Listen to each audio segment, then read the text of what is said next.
Hello, chart watchers, and welcome to this Friday, March 22nd, 2019 Market Watchers Live show with your host, Tom Bowley and Mary Ellen McGonigal. For those of you joining us for the first time today, welcome to the show. And for our regulars, welcome back. Well, we got some negative action going today. You can see the Dow Jones Industrial Average currently down 425 points. The S&P 500 down nearly 50. The NASDAQ down 169 points, and the Russell 2000 down nearly 50, down 48.5. 10-year Treasury yield, I don't know if it's spooking the market, but it's certainly spooking me. At the 10-year Treasury yield down more than 11 basis points, down to 2.42%. Again, this kind of a drop to the downside tells me the bond market is very, very cautious about economic growth ahead, and that might be playing some catch up here in the stock market today. Volatility, which had been rising the last couple of days, while the S&P 500 had actually gone up and set a new high. That was a little bit of a warning sign. I've got an interesting chart for you on that in just a couple of minutes. But the volatility index now up more than 25% today, back up to 17. I do watch that 16, 17 area. So I think if we get a breakout above these recent highs in the 17, 18 area, I think that would be a sign of perhaps some additional selling here in the near term. Financials taking a big hit as a result of the dropping yields. Financials clearly the worst performer this week on this. You can see also energy and materials both having down days. And I think part of their relative weakness could be stemming from the fact that the U.S. dollar has been rising the past couple of days. Banks within the financial space, no doubt one of the worst performers as that 10-year Treasury yield falls and the yield spread narrows. That is not good for net interest margins in banks. So a lot of selling going on there. Footwear taking a hit today, at this point breaking back to about a 6-7 week low as Nike reported its earnings last night. Market not liking it. And final thought here is that we're seeing and talked about this earlier this week, but there are a lot of negative divergences in the market. I'm not surprised the selling. Sometimes you just go sideways and consolidate until those negative divergences are eliminated. Other times we do exactly what we're doing here, which is a big sell-off down to reset those PPOs maybe closer to the center line, test 50-day moving averages and that sort of thing. All right, Mary Ellen, it's Friday. Welcome back to the show. I hope you had a great week. Yes, wonderful week. It's great to be back here, as always. Yeah, it's always, we have a lot of fun on the show, don't we? We do. Keep it light. Despite the 400-point loss on the Dow. Oh, boy. We're going to try to have fun today. I think we can do it. I think we can do it, too. Got obviously a lot going on today. So I'll tell you what, why don't we just jump right in and talk about what we got coming up. So our upcoming schedule, of course, on Tuesday, we're going to have Erin doing her workshop on reverse divergences. And then we've got Doug Bush in on Wednesday from chartsmarter.com, and Dan Russo will be coming back to join us. Dan, of course, is at Chaikin Analytics. So what do we have going today? Well, of course, it's Friday, and Mary Ellen's back. So we are going to do What's Hot, What's Not, one of our favorite segments throughout the week. Then we'll get into the 10 in 10. I will annotate 10 of your stocks, show you how quickly you can annotate and save here at Stock Charts. And our first stock that I'll be looking at is Zillow Group, ticker symbol Z. So you can take a look at that one and see if you agree with me when we get into that later. And then we're going to do a new segment at the end of the day, Friday Happy Hour. We'll talk about it more as we get close, but it's a new segment. Mary Ellen came up with an idea. I thought it was great. And so we'll talk about that in a bit. But first, let's jump in and see what's going on today. My goodness, economic reports that were out earlier today. We did have the March PMI composite come in lower than expected. February existing home sales better than expected. That was out at 10 a.m. But I tell you, this final one, and I usually don't pay too close attention to wholesale inventories, but January wholesale inventories rose 1.2%, which was way above the 0.1% that was expected. And that was on top of the build in December of more than 1%, or maybe it was right around 1%. So that is not typically a good sign about our economy going forward when inventories are building at the wholesale level, because one of two things is happening.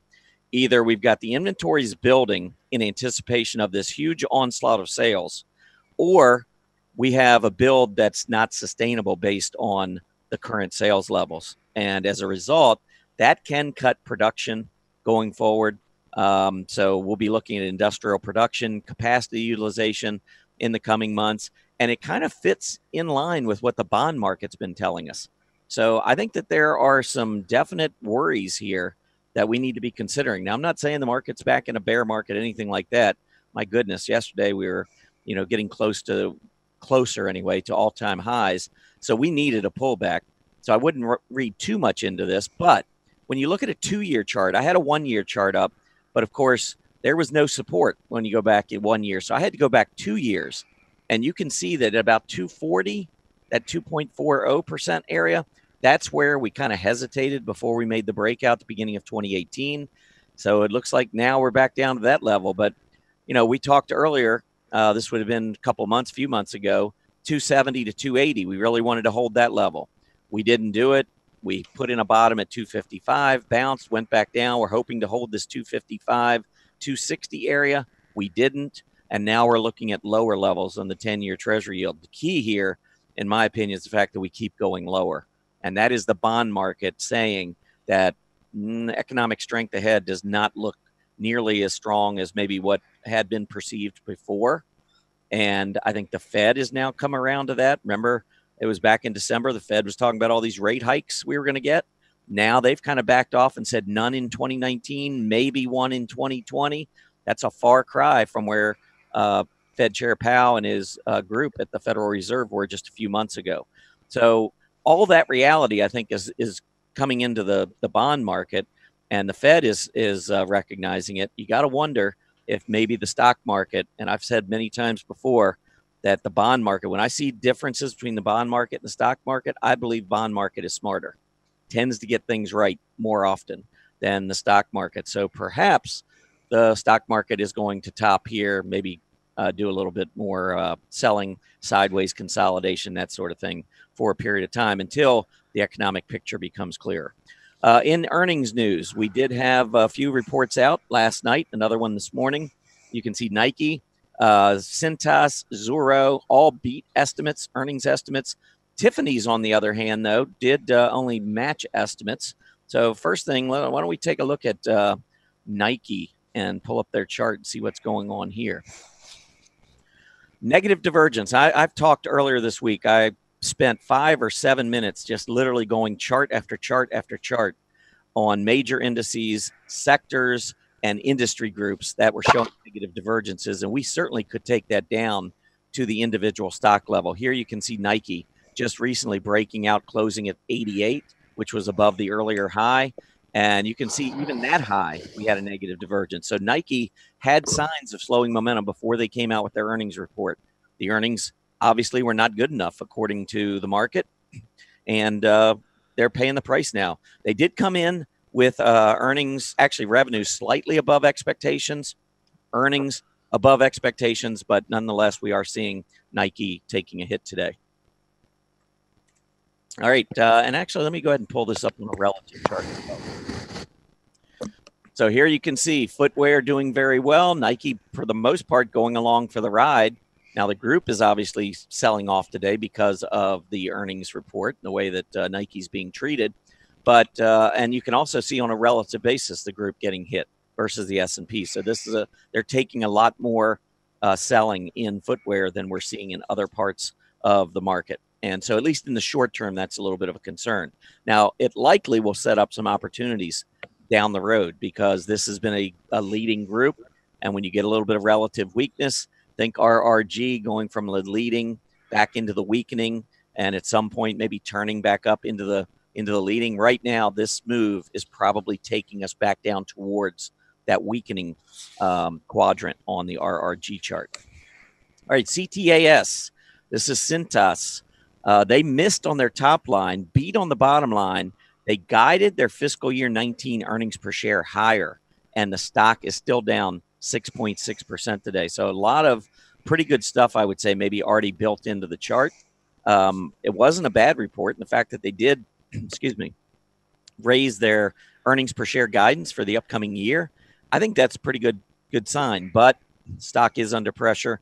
We'll see whether or not we can hold 190. That was the area of the breakout, price breakout. All right, ZUO. This is Zura. Don't know if I'm butchering the name or not, but when you talk about software, and we've talked about it a lot on here, this has been one of the best areas of the market. There's no doubt. Here is the software group relative to the S&P 500. I mean, it has really been going up here the last couple of months. But when you look at Zoro relative to the S&P, it's barely outperformed the S&P, even though it's part of a very strong group. Why? Well, it's just not really doing much versus its peers, just kind of going along for the ride, really. And so they came out with their earnings. They beat on the top line, beat on the bottom line, but it was barely. I think revenues came in about $1 million above expectations. Their bottom line was still a loss, 11 cents versus the anticipated 12-cent loss. And the market just wasn't very impressed. And of course, on a day like today, if the market's not impressed, you're in big trouble. And the stock is down 16% today. The other thing to think about, too, with some of these companies, Zura only has 64 million in revenues for its latest quarter. So you're talking about maybe about $250 million in revenues. Their market cap is $2.5 billion. So you're talking about 10 times sales in a company like this. A lot of growth expectations are built into their market cap. So if they're not growing as fast or they're not coming in with really solid numbers, it's not surprising that, you know, there might be some traders get a little skittish and maybe want to take some profits or move to the sideline. So again, you want to follow the best of the best. And I would say, looking at this chart, Zura was not one of the best of the best within software, and as a result, really not being treated well today. Tiffany's reported this morning. As I mentioned earlier, they did match estimates on the bottom line. They came up a little bit short top line, but they reaffirmed their fiscal year 20 guidance. And Tiffany's, after gapping down at the open, actually strengthening. And I think probably coming up here just to test this overhead gap resistance. I'll be surprised if we close above 105. I think this is going to be a key area to see whether or not Tiffany holds. If it doesn't, I would not be surprised maybe even to see a long tail and some selling coming in later.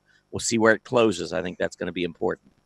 All right, I wanted to mention, this is a chart. I was just starting to put it together here, so bear with me. I got to try and think of how I did this earlier today, but I thought it was a really interesting chart. So I'll get rid of the volume. Let's go back a couple of years, or at least 1 year, and I'm going to show the correlation of the VIX and the S&P 500, but I don't want 20 days. I think I used a 3-day. And I'm going to put it behind the price, and we'll highlight it in pink just so it stands out. I think this is how I had it set up. Yeah, that's pretty crazy. But let me also bring up a chart of the S&P 500. And I will put that in here.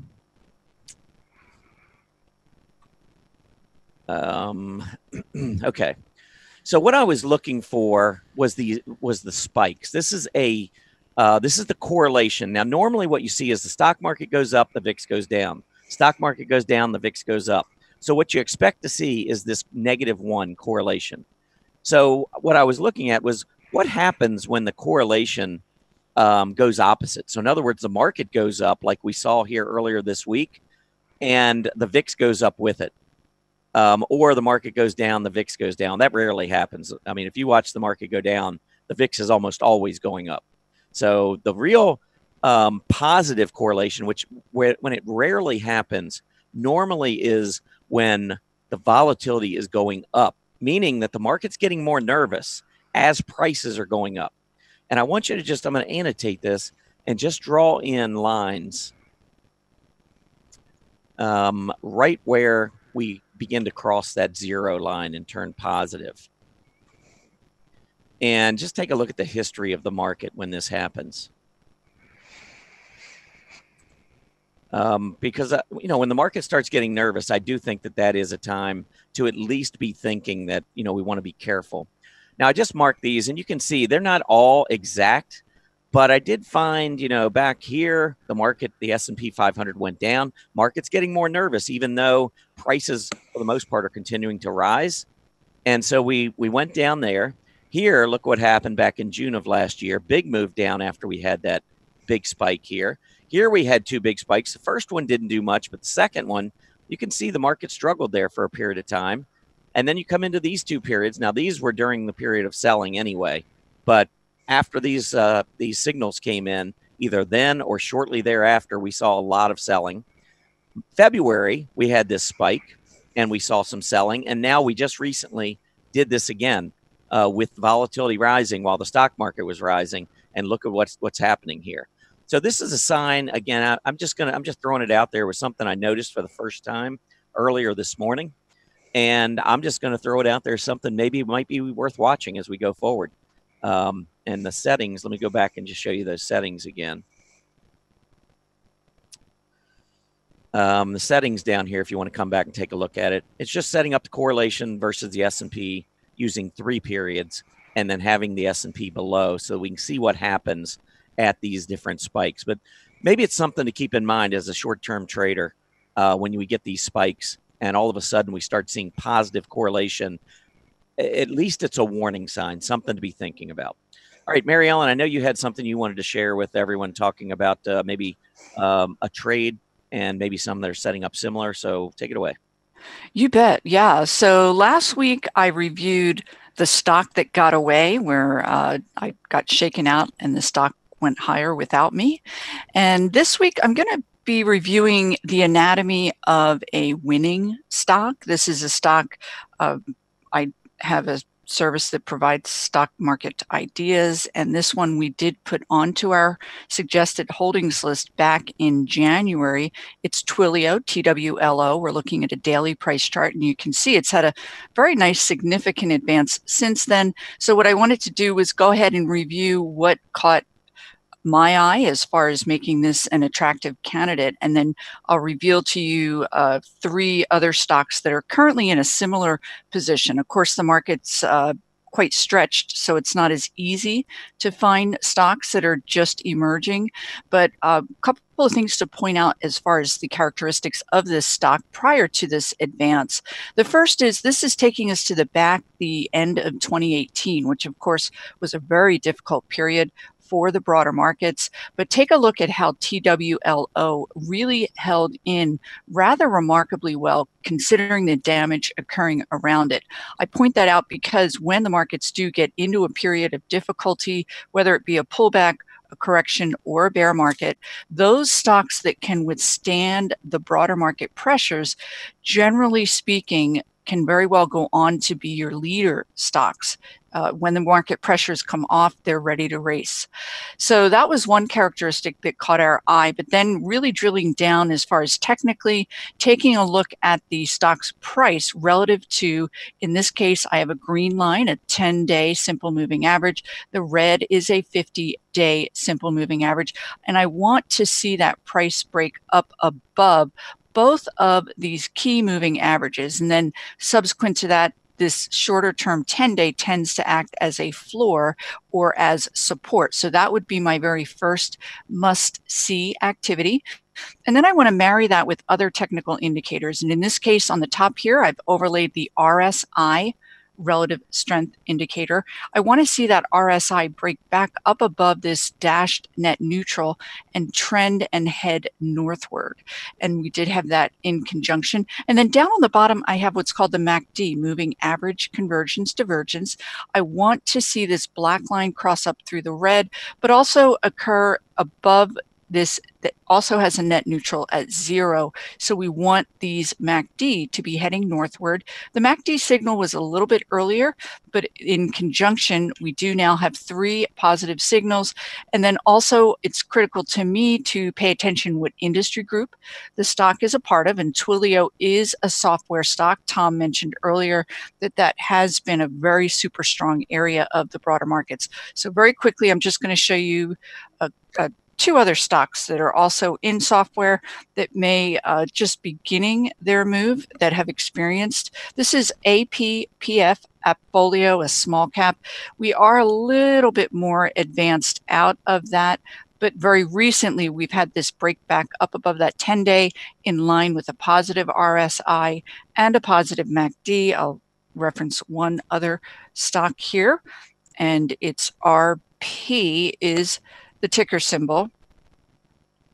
And it continues to give me a different stock. But again, what I'm keying in on are those characteristics that we talked about before, and RP does seem to be a bit more advanced. Let's go ahead, one last one. We'll take a look at Pfizer. This is, of course, a well-known stock struggling. We're not quite there yet. It has more work to do as far as this price very breaking up above, and then the RSI and MACD. So you can see it's been kind of a difficult period now, given how the market has advanced, to uncover similar characteristics and stocks. But so we can go ahead and move on to our next segment. Yeah, and I tell you, today we had, obviously we've got a lot of selling going on, but prior to today, it was mostly a hot week, wouldn't you say? Unbelievably hot. In fact, I was doing some studies looking at stocks yesterday. The number of stocks that at the close yesterday that were up over 5% for this week, and they were above $5, 417 stocks. That's not including ETFs. So, yeah, into yesterday, very, very big week. Yeah, and I know we have to kind of keep things in perspective too, because when the NASDAQ bottomed 2 weeks ago, or maybe over 2 weeks ago, we were just above 7,300. Yesterday, we were at 7,850 or thereabouts. I mean, that was a huge move in just a couple of weeks. And yes, today's painful. There's no doubt with the selling. But if you keep it in context, we're still in this uptrend. So we're going to focus mostly on what's been hot this week. So why don't you start it off? Oh, you bet. Yeah. So we're going to take a look at at first, we can take a very quick look at some of these FANG stocks and see that they are in their second week of really doing quite well. And I actually talked about this with my work. I believe that some of this move into these FANG stocks very well could be what's called window dressing, where institutions that did not participate in this strong uptrend, they need before the end of the quarter to show that they are participating in this uptrend. A study came out last week, showed that a number of institutions were not believers. They were bearish or neutral, sat on the sidelines. Now they're jumping in. So take a look here at Apple. Apple is now up over 11% for the month. This is a very significant move for this stock following this period of dormancy. We can also take a look at Amazon. Another of the FANG stocks had a very bullish break back up above not only its 50, 10, and 200-day simple moving average. Take a look at that volume. RSI is positive. It's a little bit overbought here, but definitely we're in an uptrend. Price targets for this are taking the stock well above its prior high. Analysts are looking for this stock to continue. And then Google is one of the other stronger names within the FANG stocks. And to get my thumbs working here, and this particular stock, they came out with an announcement, of course, with their platform as far as online gaming being cloud-based, and we can see the stock is continuing to form the right side of this base with an eye toward a breakout at this prior high. We can see that the other indicators are all quite positive, and it's finding support at an upward trending 10-day simple moving average.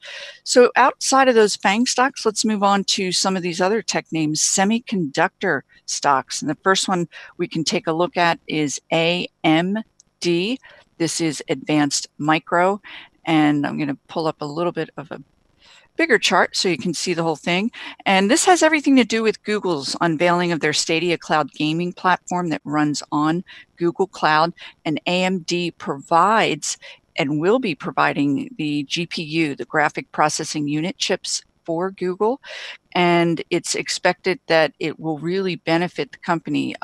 This particular semiconductor stock dropped in line with, they had been involved with BitCurrency, and that fell apart. But now we're seeing it emerge back into life, really looking quite constructive as far as breaking out of a base, a little bit overbought, but certainly very constructive looking. Another name that we can look at, I understand it's getting hit today, but Micron. And this is a company that came out with their earnings and sales yesterday. We can see this gap up here. Sales and earnings dropped year over year, but they were ahead of estimates. And more important, management guided higher going into the second half of this year. But I'll tell you, it is finding resistance at this downward trending 200-day moving average. So I would need to see a break up above that 200-day in order to get constructive. We've had this positive MACD crossover. RSI is up in positive territory, so it does have other characteristics. One other bellwether name in semis is NVIDIA, and this was up 8.5% before today, so we're probably up about 5% for the week. This is on the heels of Micron's report. This company actually came out with their earnings earlier in the month, but we can see that it is attempting to turn. It very clearly will probably find resistance at this downward trending 200-day simple moving average, but for now it is in an uptrend. So what we can do from here is go ahead and move on. I'll show you some internet related stocks that have picked up this week. This is Wix, up about 14%, all about a buy rating. An analyst came out, put out a buy rating, a 130 price target. It's at 120 right now. We can see the MACD just turning up above this zero, turning positive, and your RSI is positive as well. Of course, it could use a pullback given the significant advance. One other internet name that we can take a look at is Match.com. These guys own the online dating apps, spiked after earnings, but they did pull back to their 50-day moving average. They reported earnings back in here, gapped up, pulled back very orderly, now poised to break out of a base on analyst recommendations. And I'm wondering if I have time to review just a couple of these software names. Avid is one of the gaming. This particular company, take a look at this gap up.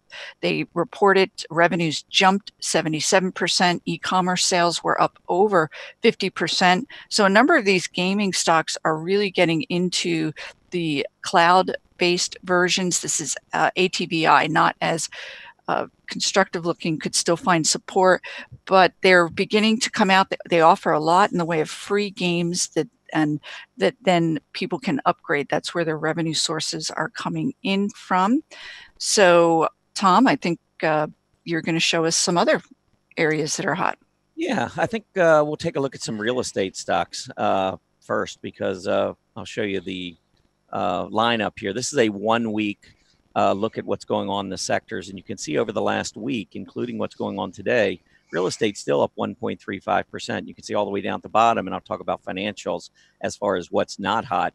They've had a really rough week. But let's go ahead and move into the real estate area. And if you pull this up and go a little bit further, you'll see specialty REITs, retail REITs, and diversified REITs. That's where most of the strength has been. So I'm going to pull up some of the names. Let's start with, in the specialty REITs, VTR, which is Ventas.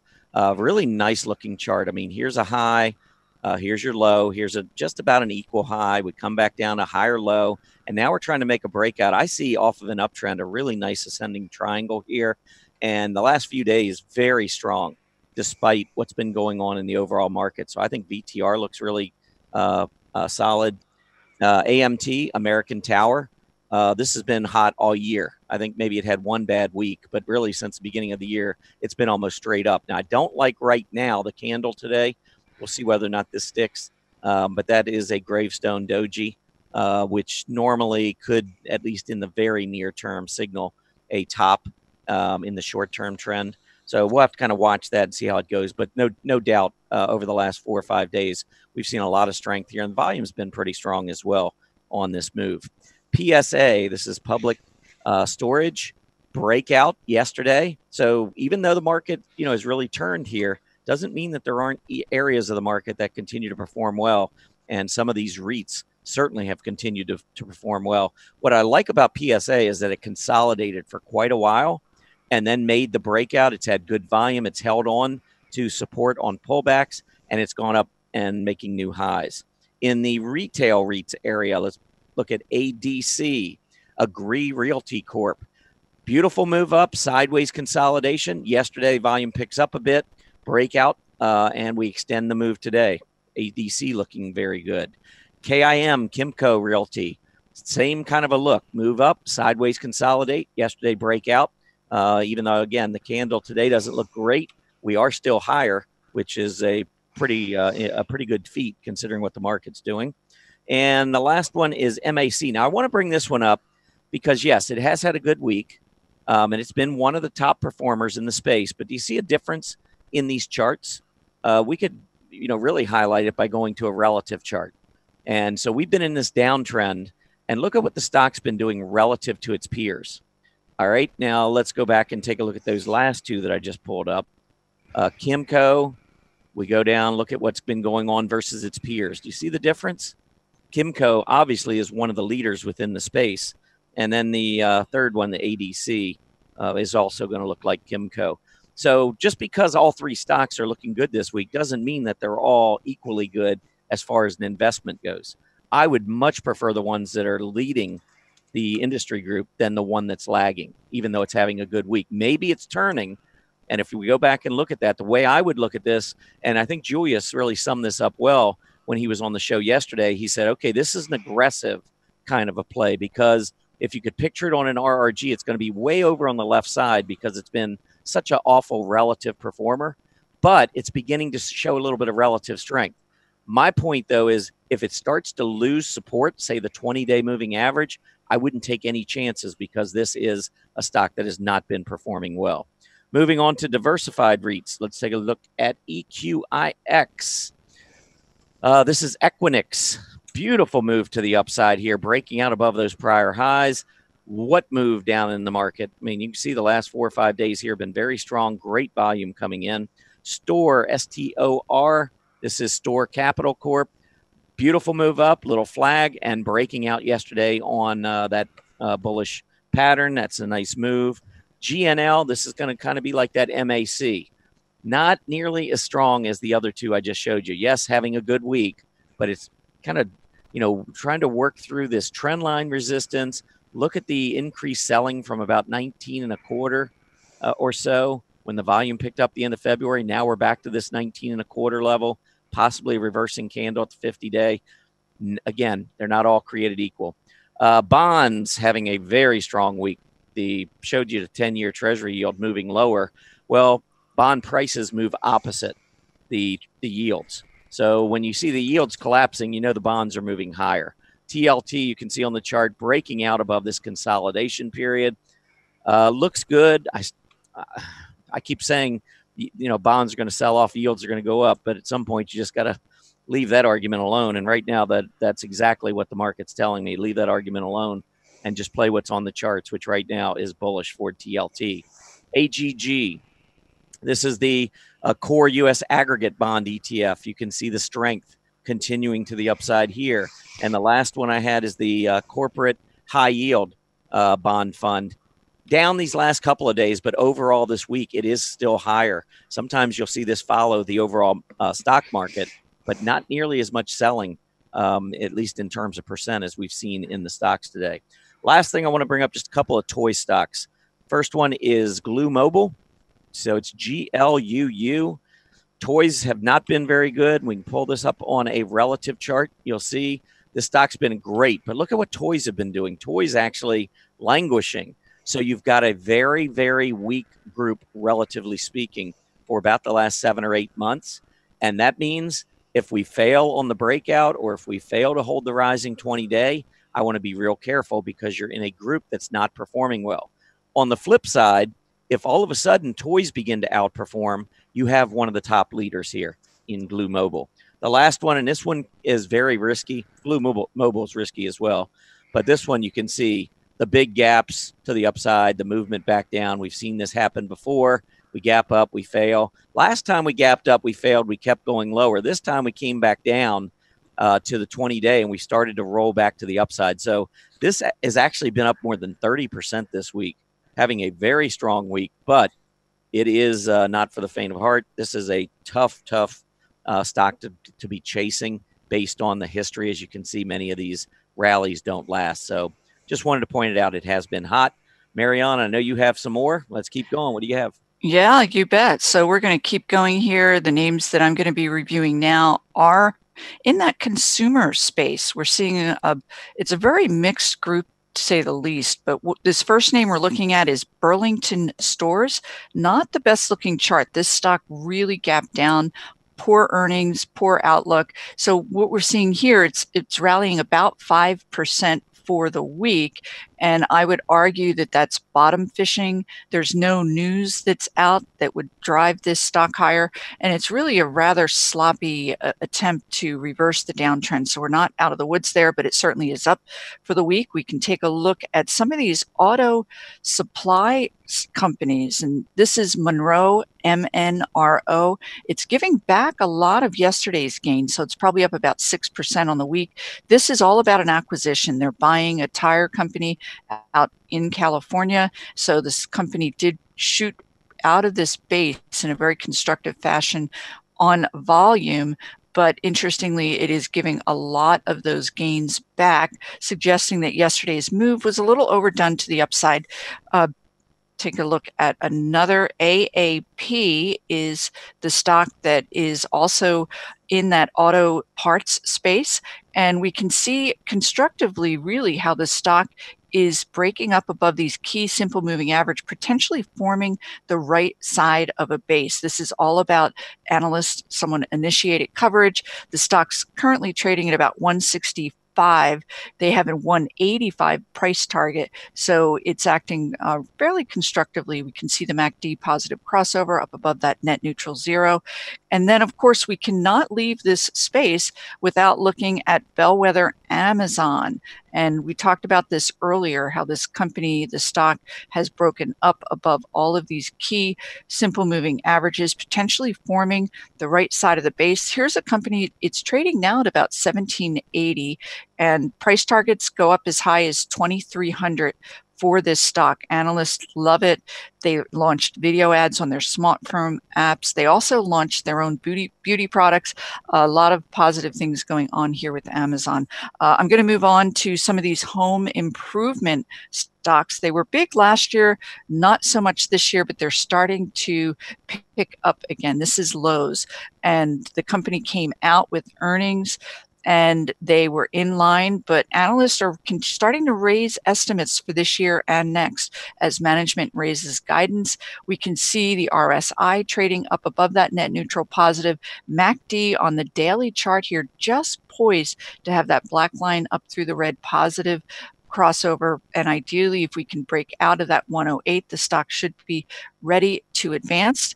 Another one in this space is Home Depot, HD, of course, up a little over 4% for the week. Another constructive as far as breaking back above these key simple moving average, poised to break out. If we see that, that would be very constructive. Another analyst related $220 price target. It's trading at about 188 now. And I'm going to move on to apparel, because here's a company that was a big winner last year. They are due to report earnings next Friday. This is Lulu, and unfortunately they are giving back most of their gains, so they're probably flat for the week now, but we would want to see a break above these simple moving averages going into earnings. Analysts are raising estimates. I'm going to move on to some of these restaurant stocks that have picked up this week. Ooh, not very attractive. This is NDLS. It was up about 6%. I'm going to move on to a stock that's a little more constructive looking with its chart, and this is Darden, DRI, Darden Restaurants. They came out with earnings. This is that gap up yesterday. They beat on earnings, upbeat outlook. Their big winner in this space is Olive Garden, and that's their certainly as far as revenue source, their biggest winner. One last name in this space we can look at is Chipotle, CMG, continuing to march to new highs. Analysts are continuing to revise their estimates higher. Buy overweight calls. price target as high as 770. The stock is at 668. We can see it's a bit overbought. The RSI is up here above this 70, but you can notice also it can stay in that area for quite some time. It's remaining in an uptrend. MACD is also above that net neutral.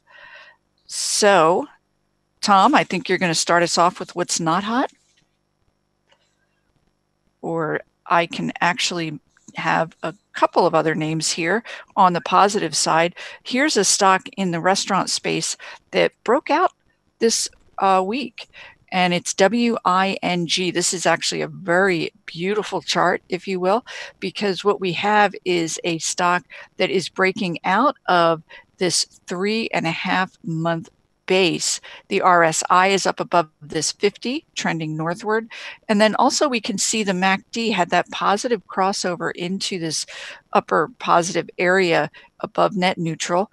And interestingly, really no news driving this particular uptick here. They did come out with earnings late last month. The earnings were below estimates, and analysts were revising estimates down for the year. So it's hard to reckon what may be driving it, but certainly technicals oftentimes will lead the fundamentals. We may see news down the road. They did hire some new executives that might be getting people excited. RSI up here is positive. And then we talked about that MACD, positive crossover up above that net neutral 0. Yeah, some of these restaurants and bars I saw were doing pretty well today. I know Starbucks earlier, I'm not sure where it is now, but Starbucks earlier was also having a pretty nice day. But I'll go ahead and let's talk about some of these areas of the market that obviously are struggling. And I got one that just kind of, I don't know, sits atop the list, I think, and that is the financial space.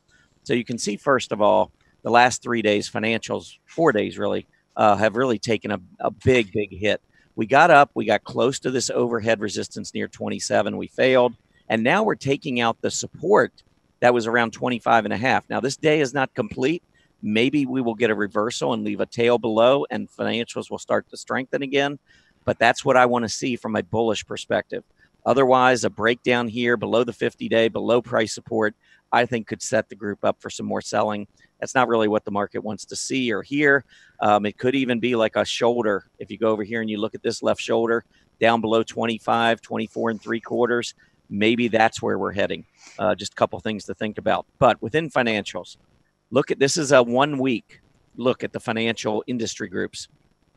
Banks and life insurance really both taking it on the chin this week. I mean, a number of areas, but especially those two. And they are the two that are most closely tied to the direction of yields and in particular the spread between the 10-year and 2-year yield. So look at what's going on this week, or really in the month of March here. This is the 10-year treasury yield minus the 2-year treasury yield. So this is the spread, and it is completely tumbling. And when you look at the chart of the banks relative to the S&P 500, I don't know, it looks pretty darn, it looks like correlation here is pretty positive. When the yield is moving lower and that spread is shrinking, banks really take a hit. When we get some big pops, you can see here the spread really moving up. Look what happened here with the banks relative to the S&P. Same thing off December low. When we got a little bit of a pop, we got some nice relative action. Doesn't always happen, but banks certainly have a much better opportunity when the treasury yields are rising and that spread is widening as opposed to shrinking. So here you've got a really weak group. So I could spend a lot of time going through bank charts. I don't really want to do that, but what we can do is under the banks, if I click on the banks and then we go to percentage change, you can see the banks that are getting hit the hardest here. Regions Financial. This is look at the scooter, by the way, 1.2. And even if we change this to sort by the scooters, some of the bank stocks that have the highest scooters are really tumbling this week. So not a whole lot of good news coming out of the banking area, Mary Ellen. I don't know. I saw Bank of America. Maybe I'll go ahead and pull that one up just to show you. That's really getting hit, certainly. Yep. I mean, last 3 days, we went from breaking out to breaking out to an 8-week high taking out a double top on Monday to moving back to about a 9-week low by going all the way back down and challenging this gap support area around 2640, 2650. But they're probably getting hit the hardest. You can look at JP Morgan down. Yep. They're all these larger money center banks are. Yeah, and they're all losing price support. Citi earlier in 2019. But anyhow, I'll let you go. What do you have for what's not this week? Sure. Yeah, we can certainly carry on. Although I must say, similar to prior weeks, it was really had to dig to uncover those negative stocks, but they are out there. So what I'm going to do here is start out with some of these technology stocks that did not participate in the rally this week. And this is an internet-related stocks, Zillow. And analysts are revising estimates down, but really it just is in a period of general demise and in a downtrend. So what you want to look at here is the RSI trending below that net neutral 50. MACD had a negative crossover here, poised to break below that zero with a price that's breaking below that 50-day simple moving average. So net, not a whole lot going on constructive. It's quite a negative looking chart. Another one here, this is Grubhub. Grubhub is a food delivery service, and they were a big winner. If we take a look back at last year's action in the stock, we can see that it really did quite well. Fell out of bed here, poor earnings, and now this latest drop here is also earnings related in the sense that analysts are downgrading the landscape is very tough, a lot of competition. Uber Eats, DoorDash is out there as well. So the stock continues to suffer. So one other area that we can certainly move on to is Tom talked about healthcare, but we cannot leave the what's not hot without taking a look at heavyweight biotech stock Biogen. And for those of you that haven't been following the market super closely, the stock dropped yesterday 31%, down another 3%. And it's all about their Alzheimer's disease. They're discontinuing their late stage clinical trials. This was expected to be a big component of Biogen's growth prospects, and the drug was expected to be a blockbuster. They were well into the study, but they found that the latest trial did not have results. Two other pipeline drugs with Biogen are also impacted because they're using the same principle as the Alzheimer's as far as their what they were combining as far as drugs and so forth. So it really cast a doubt on the future for Biogen. So that stock super getting hit very hard. Now, if we want, we can go ahead and move on to some of these apparel retailers. This is an area that is really very split as far as the have and have nots. This is GES Guess, and the company actually it's down almost 20% on the week now. Their Q4 earnings came in less than expected, revenue guided lighter than expected, and the markets really just didn't like it. We can see that the RSI is now trending negatively, as is the MACD, broken below all key simple moving averages. So this certainly would be a name to avoid. DSW is a shoe warehouse company. We're looking at a daily price chart. This too is all about earnings. Their revenues met estimates. Same store sales were up, but earnings came in much lower than anticipated. So we can see this big gap down on the news and a continued decline as the stock continues to get hammered. RSI and MACD very negative. Here's a company that we highlighted last week on the What's Not, and it just cannot get out of its own way. TLRD, they announced earnings last week.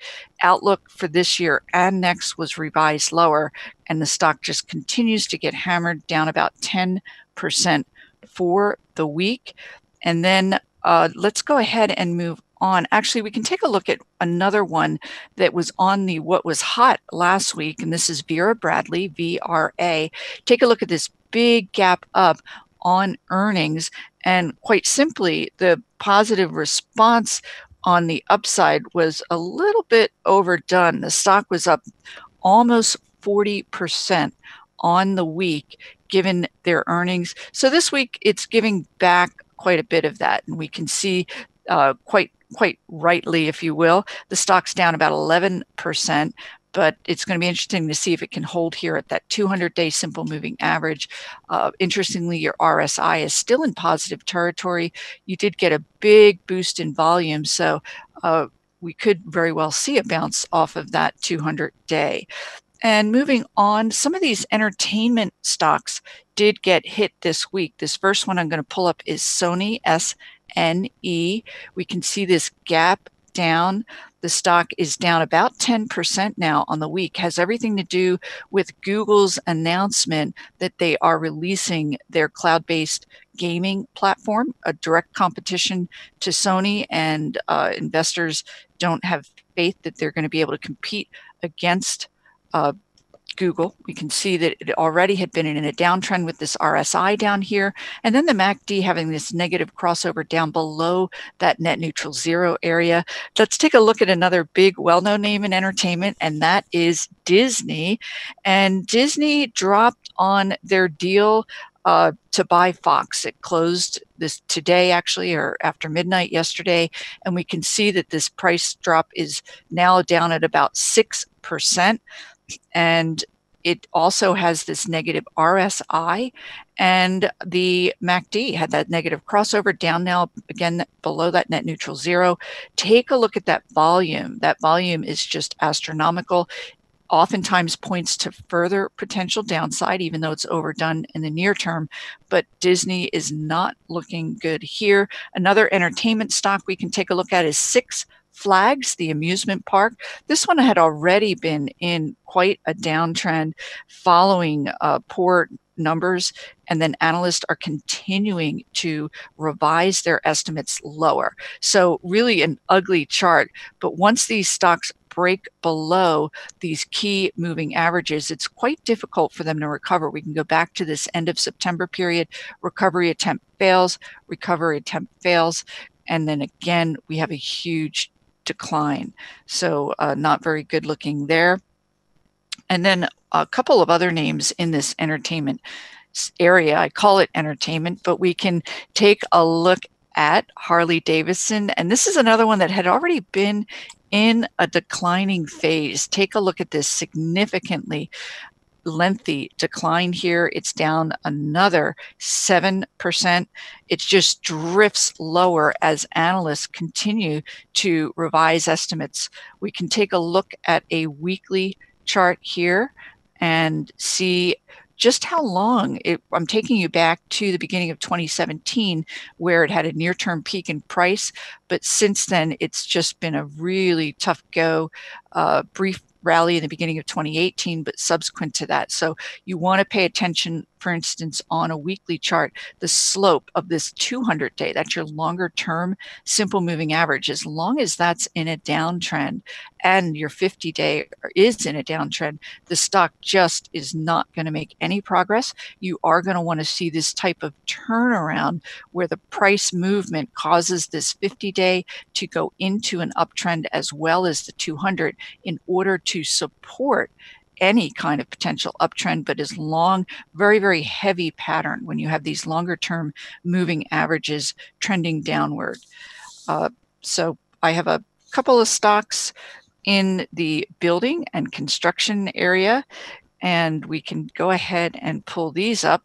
The first one is TREX. These guys do the lamination, they do decking, and we can see the stocks down about 10%. We're looking at a weekly price chart. This is all about analysts downgrading their estimates. We can also take a look at the daily, and you can see it's even further as far as its downtrend deterioration. This green line is your 10-day simple moving average. Crossing below that red is your 50. That is called a death cross, and it looks poised to turn down below the 200. And also we can see the RSI, very clear downtrend below that net neutral 50. MACD is down here, also below the net zero. And I think I'm going to leave it at that. All right, sounds good.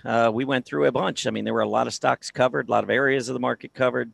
We'll bring up a summary. There you go, of some of the key areas that we looked at. I agree with you, though. I mean, Mary Ellen, there was mostly what's hot. I think that's what we had, until today. Obviously, things turned down. But outside of bonds and, or not bonds, but yields, financials, and some of the stocks you just covered, most of the market held up pretty well until today. And we'll see how much damage we get, whether or not we're going to be talking about mostly what's not next week. Hard to say. Okay, let's go ahead and move into the 10 in 10.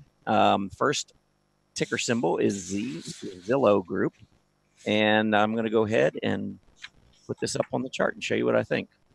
All right, I've got mixed signals here. The one thing I like about the stock is I really like the risk to reward, or reward to risk, at the current price. I think if we go back, you'll see that we've had an uptrend in play. I really like this breakout here with that heavy volume coming in, and now having gone all the way back down from 45 to 35 to fill this gap. I would have liked to have seen the 38, 37 and a half, 38 area hold, and it did for a couple of days. And then we came right back down. And a couple of days ago, volume picked up a little bit on the selling. But look at the volume on the selling versus the volume on the buying. So I'm going to give the benefit of the doubt here still to the bulls on Zillow. It is in the real estate services group, which has had a very strong 2019 so far. Zillow's just kind of gone along for the ride, although when that earnings came out and the stock moved up higher like that, you can see that the relative strength picked up, and it actually went up and set about a 4-month relative high, and then is pulled back with its overall price action on a relative basis. But the group relative to the S&P has been very, very strong. And I think if it holds this late February low, relative low, then I would be looking for this price area here to hold and Zillow to begin to turn back up. So I've got, again, it's not been one of the best stocks within the group. So if it fails to hold, I'm going to want to keep a fairly tight stop here. But if this truly is a reversing candle, I think we could see Zillow beginning to strengthen. So I like Zillow here. Very good. And the next one is Zebra. That's ZBRA. Yeah, I actually was over at Earnings Beats back on February 19th, so a little over a month ago, and I unveiled my top 10 picks from my strong earnings chart list, and this was one of them. So back on February 19th is when I talked about it. I love this sideways consolidation and the breakout with earnings. So I was looking for additional outperformance on the stock as we go forward.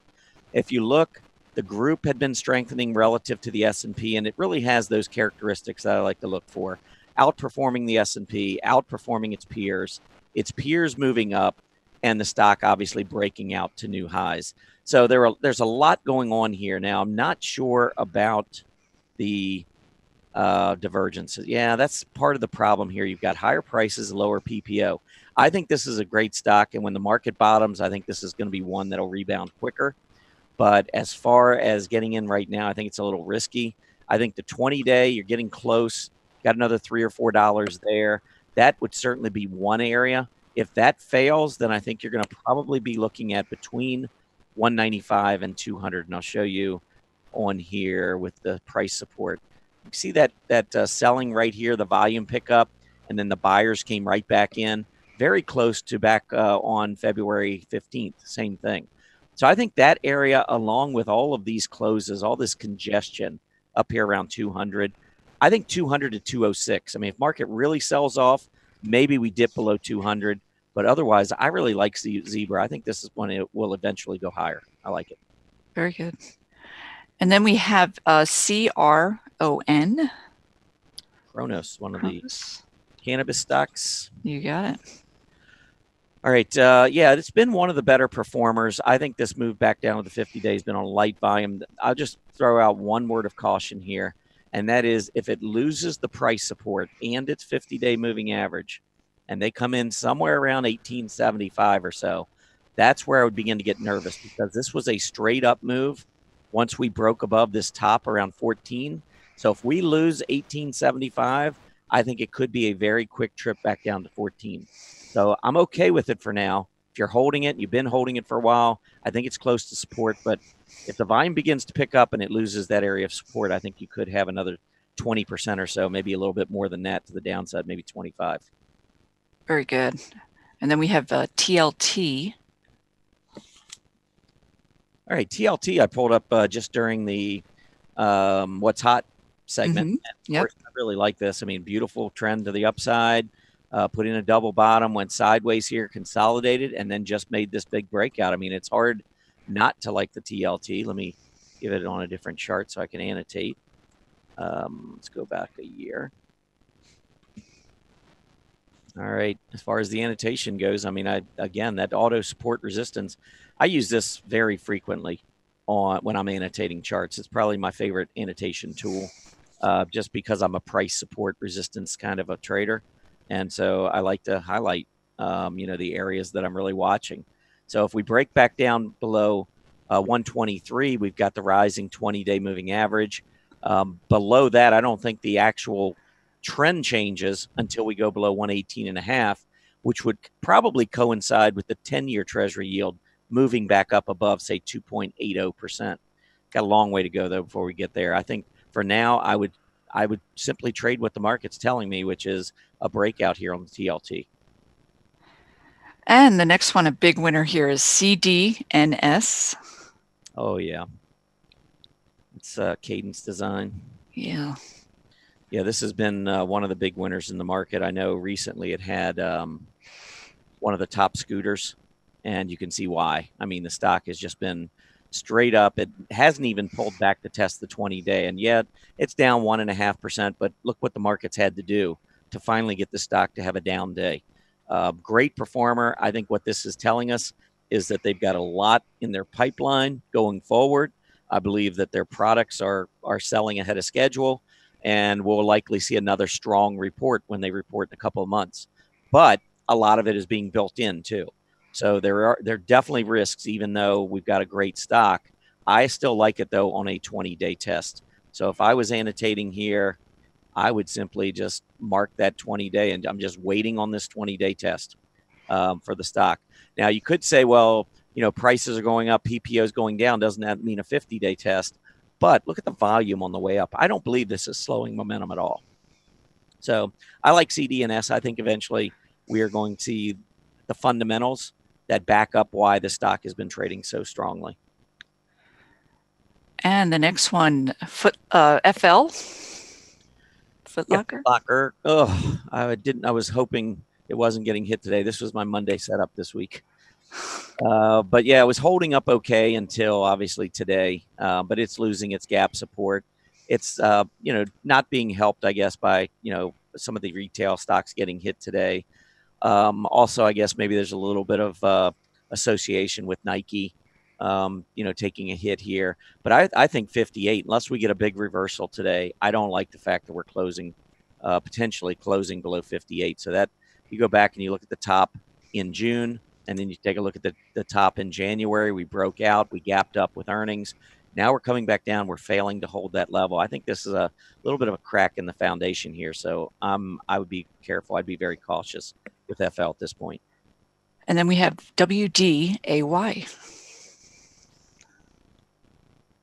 Yeah, Workday, really good earnings report. It gapped up and then came all the way back down into gap support, made a run, got close to that 200 level. I think it's just sideways consolidating.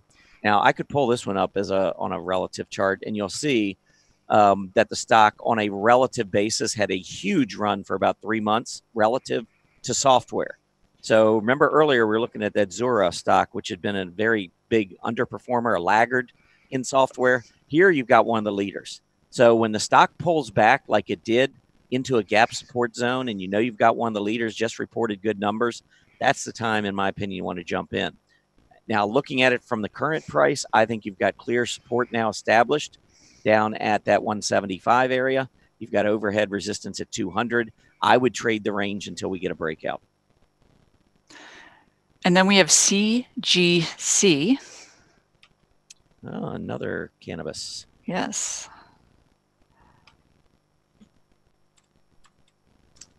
All right, CGC. I think it's just in a flag. Like Kronos, though, I do think you have to draw your line here. So let me pull up the price support that I would be watching very closely. And it would probably be right about in here. You've got a couple lows coming in about 43, and then you've got this one over here where we showed a little consolidation around 41. I think that's a key area of support. Beautiful move up, sideways consolidation in a flag, great volume trends. I think the stock still looks good, but you got to have your pain threshold. And for me, a close back down below about 40 and a half, 41 is something I'd watch really closely on CGC. Very good. And then we have GALT, biotech. All right, GALT.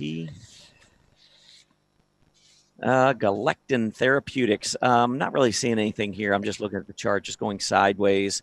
You got the biotechs, which have been going sideways. So the stock is just going sideways relative to the biotechs, sideways relative to the S&P, and biotechs getting close to that, to its relative low. So I don't think you got a great group here. If we could get biotechs moving up above that 2050 area, and you see this stock begin to break out above its relative resistance areas, then I think we got something. Until then, I would pass on the stock. I will just go ahead and put in here the recent highs, the recent lows, and for me, this is a trading range on the stock for now. Very good. And the last one is ZEN, Zen. Yeah, this is Zendesk, and this is another software stock. I know they were doing really well. I hadn't looked in a while. Yeah, they continue to do well. So here's another example of a great looking stock within a great industry group. From left to right across your chart, software is going up. Zen relative to the S&P is going up. Zen relative to the software group is going up. Software is broken out on an absolute basis, and so has Zen. It gapped up with earnings, came back down, almost filled the gap, basically tested the support area, and then has continued to move higher. So I think there are a couple levels to watch here. As a short-term trader, I think that 20-day moving average is almost exactly on price support. So here we set a high, pulled back, we broke out. So that resistance then becomes support at about 80 and a half or so. 20-day moving average sitting at 80.49. So that is a level that I would be considering as a trader to enter. But I'd want to keep a tight stop, because if it fails, then I think we've got this breakout, this double top breakout that we held all the way back down here, and also the recent low. We could go down just a little bit lower, right about to there, maybe 74. And that's right on the 50-day moving average. So if we lose 80 or so, that to me is problematic, because I think it's setting up the likelihood of a move back down in that 72, 74 area. And I wouldn't want to hold it that long as a short-term trader. So I could trade it off the 20-day, but I'd have a tight stop. Longer term, if it pulls back, I really like it. I like accumulation in the 72 to 74 area. And that is the 10 and 10. So we will bring up a summary slide here. You can see the summary of what I just went over. And so there's your summary of the 10 and 10 stocks that I just annotated. And we'll be back with a market update after this brief message. Join us April 1st to April 5th to celebrate our 20th anniversary here at StockCharts.com with special guests Arthur Hill, Greg Morris, Gaddis Rose, Martin Pring, and John Murphy.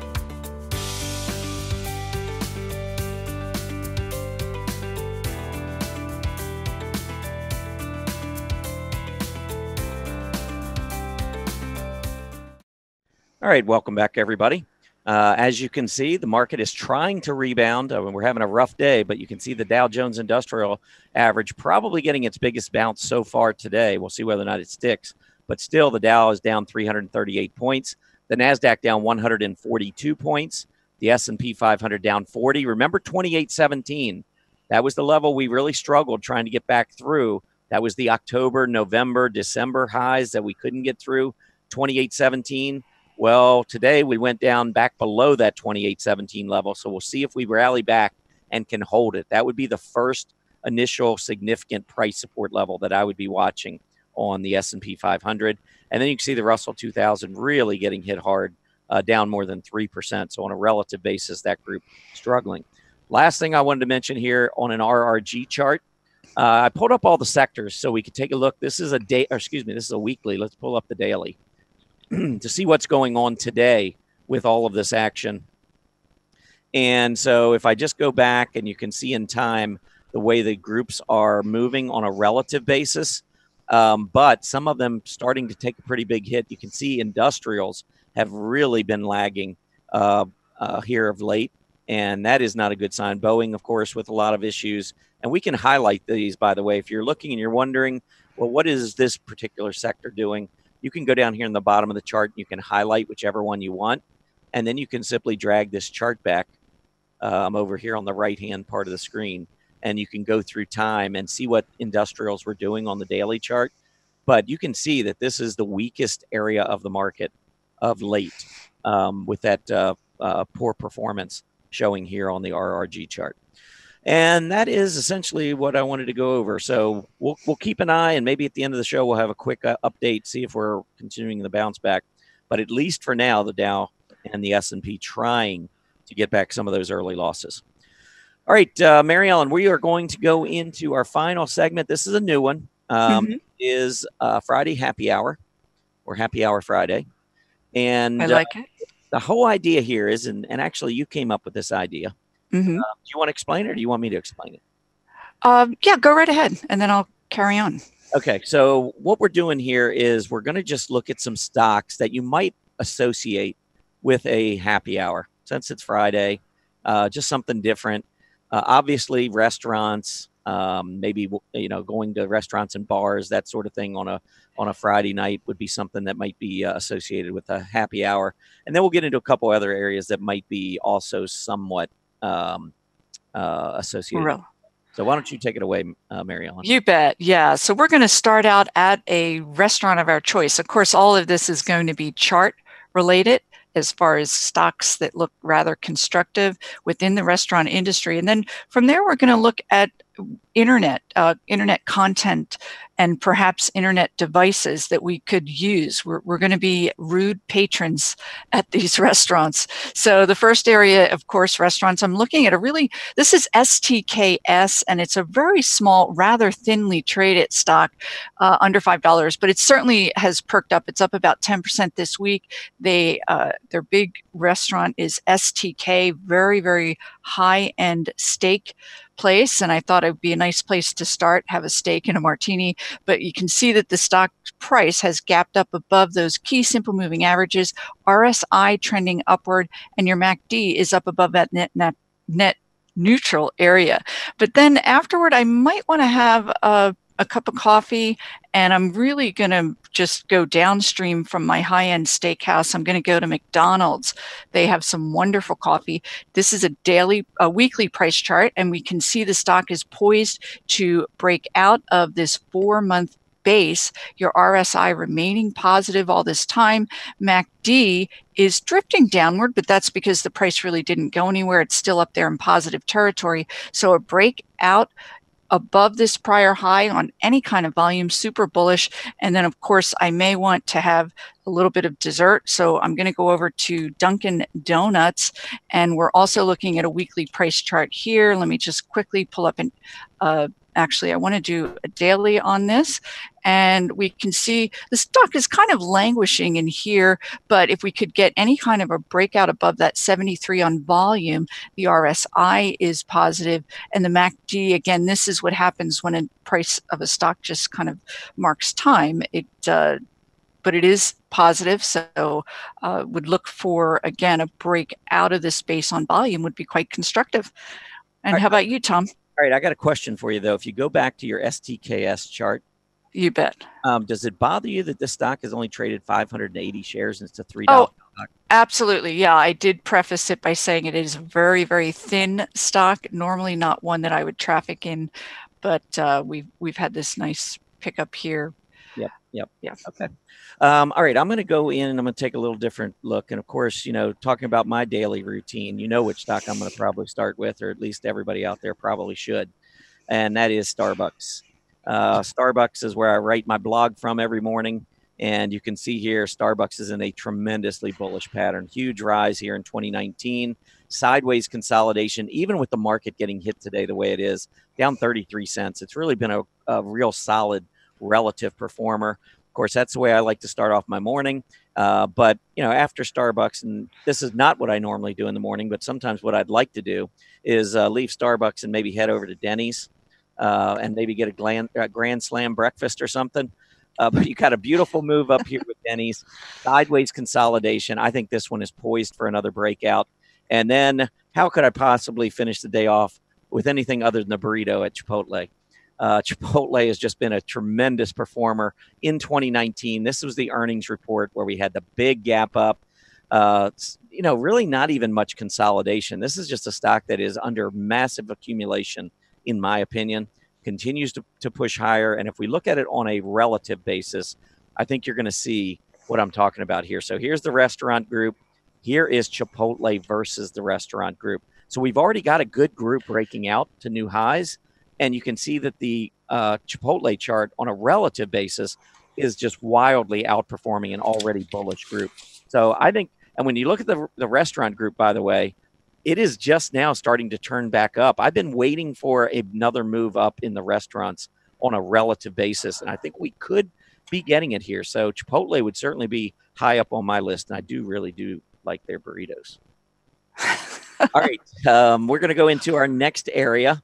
I don't know if I can be nearly as funny as you were, Mary Ellen, going into that one, but oh no, at some of these places, and especially at Starbucks, I do a lot of work online, and so I thought maybe we would look at some of the online stocks. So online, I am going to go with a few companies that are in that internet space.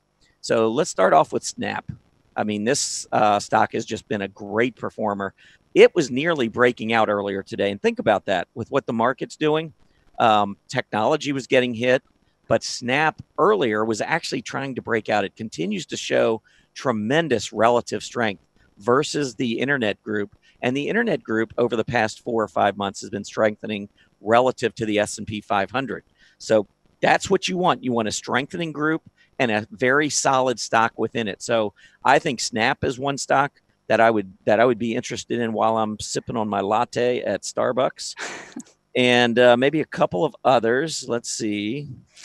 How about EGOV? Beautiful move up. This was earnings at the end of January. Stock was trading around 14. The next day it was at 1640. So it went up probably about 17% that day. And you could see the volume spike. Got up just a little bit above the prior high. I think is consolidating. So I'm looking at this consolidation, this sideways action, today's pullback is maybe an opportunity to get into a stock that clearly broke out in February, broke out above, you can see sideways consolidation on a relative basis to the group. It broke out, it went back and it tested the breakout level, started to turn up again. I think it's still consolidating, but if we get back to about that 16 and a quarter area, I think EGOV is one I would certainly keep an eye on. And then my last one here is JCOM. I think JCOM, which is J2 Global Communications, great performer. This is another one, kind of is in a downtrend. I think that all changed here with earnings just a month or so ago. Beautiful move up, great test of the 20-day. Couldn't get back up through. I think we have a nice little cup here, or maybe a flag forming. Maybe it'll be an ascending triangle, something along those lines. But the volume trends look good. You can see on a relative basis, the stock broke out to a year high versus the internet stocks. Pulled back a little bit, but this is one I see going higher. How about you? Anything you like in the online space or internet space? Yeah, you bet. So I'm going to go ahead and share with you. I am sitting at that steakhouse. I'm having my martini, and I want to know, well, what's going on in the markets overseas? And we're looking at TST. This is thestreet.com. What's Jim Cramer yelling about now? And we're looking at a weekly price chart, and we can see that this stock had hit a peak in price back here last fall. Big winner for a good part of the last 18 months prior to dropping with the broader markets. Now the stock is poised to break out of a very lengthy base, and we can see that the RSI is trending upward in positive fashion. MACD had that positive crossover up here above the net neutral, but this, I will tell you, is another lower price, lower volume stock. I'm not seeking them out, just letting you know as far as liquidity, you may run into something there, but certainly it is poised to break out of this longer term base. And then another area, another item, an area that I may want to key in on in the certainly internet space is Twitter. What's going on out there in the world? I need to stay on top of it. So we're looking at a weekly price chart, and I'm going to go ahead and start instead with a daily to give you a view of what I am looking at here. The stock, I talk a lot about these simple moving averages, but we can see that earlier today, and given the decimation in the broader market, it was of interest that the stock is bucking that downtrend. It very briefly broke up above that 200-day simple moving average. So if we can see a break above that and have that break be retained and occur on volume, could be very interesting because your RSI is positive up above this net neutral 50, trending upward. MACD not telling us a whole lot, but it's certainly not down here in the doldrums. So I would keep an eye on Twitter as a potential turnaround. It definitely has work to do. We can see a lot of sloppiness going into this potential break, but could be interesting. Yeah. So are you saying that you would be tweeting from the steakhouse? I would be tweeting from the steakhouse, and yeah, and also martini. Yeah, that would be exactly the scenario. All right, I'm getting this visual. All right, so our final area of this happy hour, Friday happy hour, is maybe some internet devices or on devices that might be associated with some of the stuff we're talking about. Do you have anything there while you've got the screen? Oh, I do actually. Yeah. So I'm going to be a little bit old school with this first. When I'm looking at thestreet.com, I'm going to pull out my old Lenovo LNVGY is the ticker symbol, and lovely laptops. And we can see here, we're looking at a daily. The stock had this big gap up here on earnings, kind of marking time subsequent to that, but we can see the RSI is still trending positively. And your MACD is also up there in positive territory down there at the bottom. I'm trying to pull it up, but overall, we are in a pretty positive position here. So this is your MACD. So when a stock's price tends to trade sideways, we will see the MACD trend downward, but it's still up above that net neutral 0, and the RSI certainly up there in positive territory. And while I have that laptop out, I'm going to want to take a look at, maybe, I don't know if I'll have time for a movie, but certainly maybe a short series. And I'm going to want to use Netflix. And so here is a daily price chart of NFLX. And we can see that the stock is giving up the weekly gains for this week. It's down 3%, but overall, it is in a constructive uptrend. Not anything overly interesting, however. We can see the RSI is positive, just trending above that 0 line. MACD just meandering downward as the stock really is not going anywhere. This is not in line with the other FANG stocks that are experiencing more significant upticks, but it's certainly in an uptrend. Looks interesting. I would like to see more upside action on volume to convince me that an uptrend with any real power was in place. All right, that's your list. I don't want to cut you off. That's it. I'm busy. Okay. All right. I'm going to go into a couple of stocks here in the kind of computer hardware area. So I'm kind of maybe not exactly on board here, but not too far off the beaten path. So let's go in, pull up the chart on Mercury Systems, which is MRCY. So I'll pull this chart up for you. Here we go. So this is a company that's in the computer hardware space, and you can see computer hardware really has started to regain some traction. This was a group that got beaten up badly in the fourth quarter and into January of 2019, but we are definitely seeing a turnaround now. So momentum is coming back into these computer hardware stocks. This was one of the stocks that was one of the leaders. So if I see a group beginning to regain strength, I want to immediately begin to look back to some of the leaders. I think this is a really nice looking chart, very constructive, having broken out above the September high, holding that when we come back down on this weakness. And after a big move to the upside, we're just kind of in this trading range right now on MRCY. But this is one that certainly has my attention. I think we could also look at NSIT. I think that's the ticker. Yeah, Insight Technologies. Or Insight Enterprises, I should say. Another one in that computer hardware space that is one of the leaders. So big move up, clearing the August high, pulling back, holding the 20-day. Worst case scenario, at least what I would be expecting as a worst case scenario, would be a pullback to around $52. So if the market were weak, I think you could get it down there. And once again, you're going to get one of the better stocks on a relative basis within one of the best or most improving industry groups within the market. And then the last one I have is Roku. And Roku was beaten up so bad in the fourth quarter. I mean, the stock went from $76 at that December low to about $26 or $27. And look, in 2.5 months, we went almost all the way back up there again. So Roku, although it was beaten up in the fourth quarter, has come roaring back in 2019. And on a relative basis, you can see the huge outperformance versus the computer hardware group. So computers keep moving like this, computer hardware, then I think those are 3 stocks that you ought to have on your radar. And that is the end of our happy hour for Friday. Hope you enjoyed that. That was a new segment. And here are some of the stocks and the groups that we covered. So very well done, Mary Ellen, and congrats. Yeah. Suggestion. Tell me, Denny's, again, is it the Grand Slam that... Unless I'm confusing it with another breakfast place, I hope. Yeah. Yeah, no, that's it. That's the big... Okay.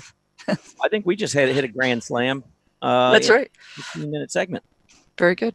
All right, well, here is the poll. And this is pretty important because I don't know how many of you realize it, but stockcharts.com is in Redmond, Washington.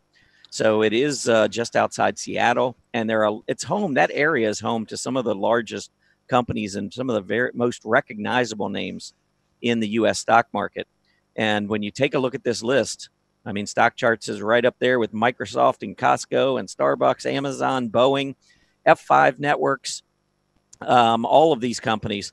And so the question was, because I would buy Stock Charts if it was public. But these are the public companies. So these are the ones we have choices on. So Microsoft, Costco, Starbucks, Amazon, Boeing, F5. I'm going to ask you this, Mary Ellen. Are there any on this list that you wouldn't buy? Well, there actually are 2 names. I don't know if I can, but I, for now, would certainly steer clear of Boeing. There's just too much murkiness and too much potential downside as far as once the investigation gets started and things begin to be uncovered. But that F5 has broken below key 50-day simple moving average. Pardon me. So that's another one that I would not favor. Okay. Let me pull the chart up here because I do want to just show everybody. Let me see if I can get it up here. Yeah, Microsoft. Okay, so let's take a look. I agree. I mean, I'm going to agree with you with Boeing. But first, let's look at Microsoft. Microsoft's gotten the breakout. I think looks pretty good. We move on to, what was the next one on the list? Costco. Costco. Looks good. I don't have any complaints here. Then we move on to Starbucks. I already talked about Starbucks. I think that one looks good. Something going on in the upper Northwest part of the country. Amazon, I think, just recently broke out. I think looks good. But I do agree Boeing is one that I would certainly avoid. I think you can see the weakness here and the difference on the chart. And then the last one was F5. And there it is. So not performing well. So I agree with you. Those are the 2 that I would certainly avoid as well. Always a pleasure having you on here, Mary Ellen. Really yes. Coming on and joining us on Fridays. Thank you. It's been wonderful. Yeah, I want to wish you a great weekend. You too. All right. Also want to wish everyone out there a great weekend. Thank you so much for being with us today. Please remember to complete the survey as you exit. Let us know what you think of that happy hour that we did at the end of the show. I thought it was kind of fun. As a quick reminder, Market Watchers Live airs 5 days a week, Mondays through Fridays from noon to 1:30 p.m. Eastern Standard Time. Have a great Friday afternoon, everybody. Enjoy your weekend. Be safe. We'll see you back here on Monday. Happy trading.